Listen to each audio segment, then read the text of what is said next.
Le Grand Matin Sud Radio, 7h-9h, Jean-Jacques Bourdin.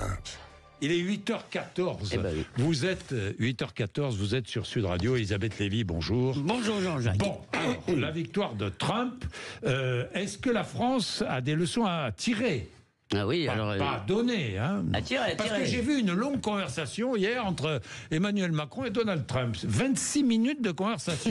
J'aimerais savoir ce que se sont dit les deux hommes, quand même. Enfin bon. Ouais. Alors, la première oui, il y a beaucoup de leçons. La première, c'est d'abord qu'on ne devrait pas enterrer les gens trop vite. Hein. Vraiment, Trump est revenu des enfers, si je puis dire. Oui. Souvenons-nous-en. Mais de toute façon, il y a beaucoup de leçons. On ne va pas forcément les tirer. Alors, d'abord, je voudrais quand même parler un peu de géopolitique. Je vous ai entendu tout à l'heure et nous n'allons pas être d'accord. Parce que pour Emmanuel Macron, pour Michel Barnier et même pour Marine Le Pen, la conclusion, c'est qu'il faut plus d'Europe. Une Europe plus unie, une Europe plus puissante, mais une Europe plus il faut active. Plus d'Europe. Toujours le même baratin. Alors, Jean-Jacques, en théorie et sur le papier, pourquoi pas l'Europe puissance? Ça fait 1000 ans que j'en entends parler, sauf que dans la réalité, dans la vraie vie, l'Europe est un accélérateur d'impuissance après avoir saccagé. Parce qu'elle n'est pas construite. Après avoir encouragé. Non, je vais vous dire pourquoi. Il y a eu le nucléaire, elle a détruit notre industrie à coup de normes absurdes et de libre-échange débridées. Non, mais les normes, il faut quand même voir ce qu'on est en train d'imposer à nos industriels. Elle met donc dans des bâtons dans les roues de nos industriels, nos chercheurs, nos entrepreneurs, et elle ouvre les frontières aux autres. C'est pareil pour l'immigration.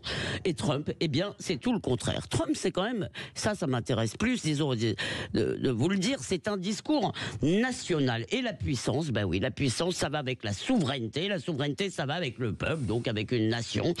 Alors, il n'y a pas de peuple européen, pas pour l'instant. Il n'y a donc pas de souveraineté, donc pas de puissance européenne. Et d'ailleurs, Jean-Jacques, vous allez voir qu'après les grandes proclamations d'Europe, où en plus tous les pays sont dans les choux, vous avez vu qu'Olaf Scholz va devoir dissoudre. Ah oui, c'est évident. Lui aussi. Donc, après ces grandes proclamations, eh ben, tout le monde va courir en ordre dispersé dans les jupes de Trump pour essayer de négocier des exemptions, ces fameux tarifs douaniers. Bon, la suite logique de ce discours qu'il faut plus d'Europe, eh ben, c'est qu'avec Trump, il nous faut une défense européenne. Ah bah oui, moi aussi, je suis pour l'Arlésienne, si vous voulez, ça fait 1000 ans qu'on nous en parle.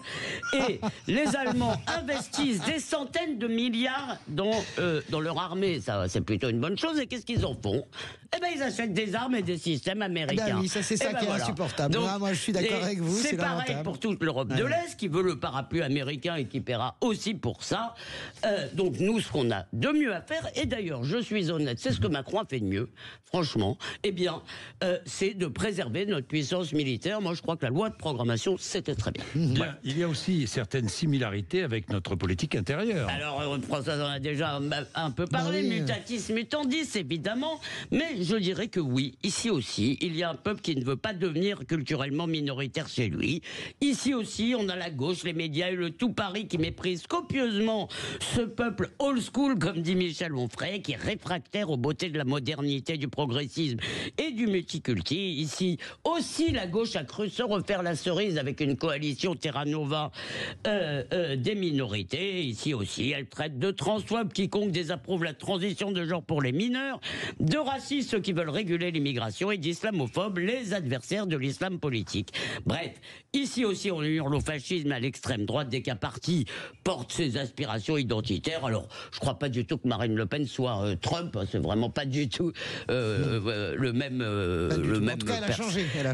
personnage, mais ici aussi l'antifascisme a marché pour l'instant, donc les médias qu'on a vont continuer à nous faire de la moraline. Hier, le premier, écoutez, je tombe sur un papier de l'Obs, le titre, j'ai envie de vous le livrer, c'était génial. Trump ou la victoire flamboyante du patriarcat. Bah oui, bah voyons. C'est vrai. Non mais écoutez, finissez. D'accord.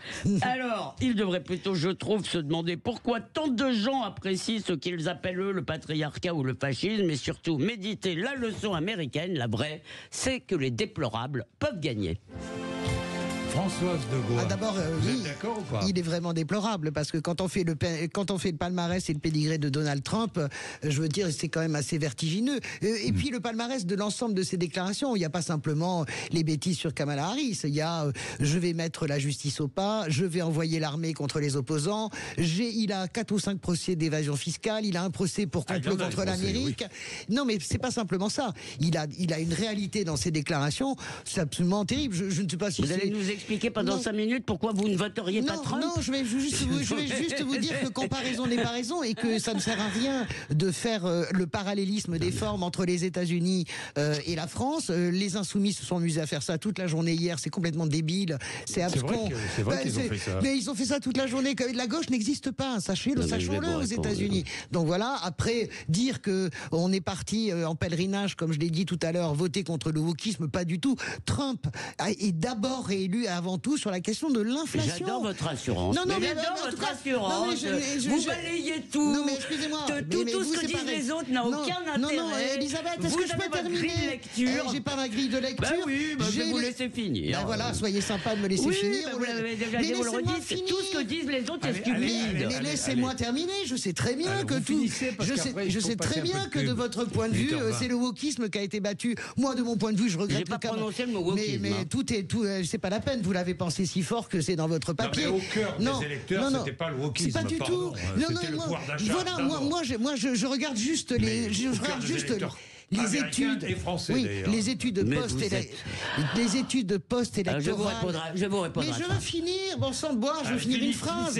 Les études post-électorales de hier soir et de sortie des urnes, mais affinées hier soir, montrent en un le pouvoir d'achat. Vous avez des tas de gens qui n'aiment pas Trump, mais qui ont dit ma vie était mieux avant avec lui. Et l'immigration. Voilà, ça c'est super important. Après, on peut broder tout ce qu'on veut. Moi, je pense qu'on ne peut pas plaquer la leçon américaine sur la leçon française. Quant à l'Europe, Elisabeth, je vous trouve un peu dur sur l'Europe. Je peux répondre très vite, merci. D'abord, je pense que toute situation permet la comparaison, sinon on ne fait plus d'histoire, on ne fait plus d'études, on ne fait plus... Donc... toute situation, la comparaison est en soi légitime. Évidemment, j'ai dit tout de suite qu'il y avait des points de comparaison, mutatis mutandis. J'ai dit, donc, il y a des points de comparaison et la récuser en tant que telle me paraît se fermer les yeux. Deuxièmement, j'adore quand on me dit, on le dit en France, c'est très rassurant, si vous voulez, de dire, les gens ne votent que pour leur pouvoir d'achat, il n'y a que ça qui les intéresse. Eh bien, je vais vous annoncer quelque chose, mes amis. Je vais vous annoncer quelque chose. L'homme ne se nourrit pas que de pain. La culture, le sentiment d'appartenir à une nation. Rappelez-vous le livre de Huntington, pas le premier, celui qui s'appelait Eux et nous. Celui qui s'appelait Eux et nous et qui racontait le changement de l'identité américaine justement à travers la démographie. Vous croyez que les cultures n'ont pas d'importance? Vous croyez que les gens ne s'intéressent on dit pas ça. Mais si, je vous dis qu'il y a des questions culturelles. Je vous dis qu'il y a des peurs culturelles et identitaires, y compris dans le vote en France. C'est ça que je vous ai dit. Je vous dis qu'il y a une forme de wokisme aux États-Unis qui est quand même bien plus fort qu'en France, qui révolte. Je veux dire, les gens. Soyez sympa, et vous ne voulez pas le voir, tant pis. Mais écoutez, Elisabeth, arrêtez de prendre les gens pour des débiles. Mais je connais parfaitement l'angoisse identitaire. Je sais parfaitement ce qui traverse les États-Unis. Je le sais aussi bien que vous. La moitié de ma famille vit aux États-Unis. Arrêtez ce cinéma. Je vous dis juste, Jean-Jacques Bourdin n'est pas en train de vous dire qu'on pense qu'au pouvoir d'achat. Je vous dis juste que le moteur principal a été celui-là. Donc, mais écoutez, vous savez tout, très bien. Mais non, je ne sais pas tout. En France, la première préoccupation, c'est le pouvoir d'achat. Ça, c'est évident. À chaque fois. Et Marine Le Pen, à chaque fois. Marine Le Pen le dit elle-même, elle a raison. Mais l'extrême droite fait à chaque fois sa campagne. Et Marine Le Pen est au pouvoir? Non, mais justement parce qu'elle est battue à chaque fois. Elle est battue à chaque fois parce qu'elle fait tout sur l'immigration. Et c'est pas le sujet principal. C'est marrant, vous avez lu Guy Louis. Est-ce que vous croyez vraiment que c'est l'un ou l'autre? Enfin, c'est pas ça, mais on s'en fout. Guy Louis ne fait pas de la politique, il fait de l'analyse. Bon, allez, 8h23, j'ai pris du retard. À cause de nous. Oh non, vous en aviez déjà avant. Oui, c'est vrai. Il est gonflé, il est gonflé.